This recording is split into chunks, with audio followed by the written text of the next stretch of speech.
আমার নানাদের খেতে আইছি আমি এই ধানগুলো দেখতে, মানে ধানগুলো এখনো পাকে নাই, একটু একটু কাঁচা আছে। এগুলো ধান না, গম। এগুলো কিন্তু আমার অনেক ভালো লাগছে। দেখেন ধানগুলো আমার অনেক ভালো লেগেছে, এগুলো এখনো কাঁচা আছে। তো এখানে চাইলাম একটা ছবি তুলবো, এখনো তোলা হয়নি। আপনারা আমার সাথে আসেন, দেখেন এই পুরো মাঠটা কি সুন্দর, জাস্ট আমার এত ভালো লেগেছে। তারপরে দেখেন এখানে অনেক কিছু আছে, আমার কিন্তু পরিবেশটা অনেক বেশি ভালো লেগেছে আজকে নানা বাড়ি এসে। তো তারপরে দেখেন কত সুন্দর জিনিস, আর আমার পিছনের ভিউটা দেখেন আপনারা, জাস্ট দেখেন। তারপরে আমরা হাঁটতে হাঁটতে চলে আসলাম একটি আগে, দেখেন ছোট্ট ছোট্ট ভুট্টার দানা লাগিয়েছে। এই ভুট্টার দানাগুলো এখনো ছোট আছে, তাই পাড়া দেওয়া যায় না, আস্তে আস্তে যায়।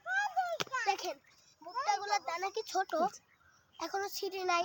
তো এখন দেখেন চারিপাশটার মাঠ কি সুন্দর, আমার কিন্তু পরিবেশটা অনেক ভালো লেগেছে। গাইস, আমার নানাদের খেতে আইছি আমি এই ধানগুলো দেখতে, মানে ধানগুলো এখনো পাকে নাই, একটু একটু কাঁচা আছে। এগুলো ধান না, গম। এগুলো কিন্তু আমার অনেক ভালো লাগছে। দেখেন ধানগুলো আমার অনেক ভালো লেগেছে, এগুলো এখনো কাঁচা আছে।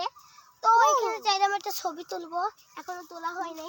আপনারা আমার সাথে আসেন, দেখেন এই পুরো মাঠটা কি সুন্দর, জাস্ট আমার এত ভালো লেগেছে। তারপরে দেখেন এখানে অনেক কিছু আছে, আমার কিন্তু পরিবেশটা অনেক বেশি ভালো লেগেছে আজকে নানা বাড়ি এসে। তো তারপরে দেখেন কত সুন্দর জিনিস, আর আমার পিছনের ভিউটা দেখেন আপনারা, জাস্ট দেখেন। তারপরে আমরা হাঁটতে হাঁটতে চলে আসলাম একটি আগে, দেখেন ছোট্ট ছোট্ট ভুট্টার দানা লাগিয়েছে। এই ভুট্টার দানাগুলো এখনো ছোট আছে, তাই পাড়া দেওয়া যায় না, আস্তে আস্তে যায়। দেখেন ভুট্টাগুলোর দানা কি ছোট, এখনো ছিঁড়ে নাই। তো এখন দেখেন চারিপাশটার মাঠ কি সুন্দর, আমার কিন্তু পরিবেশটা অনেক ভালো লেগেছে।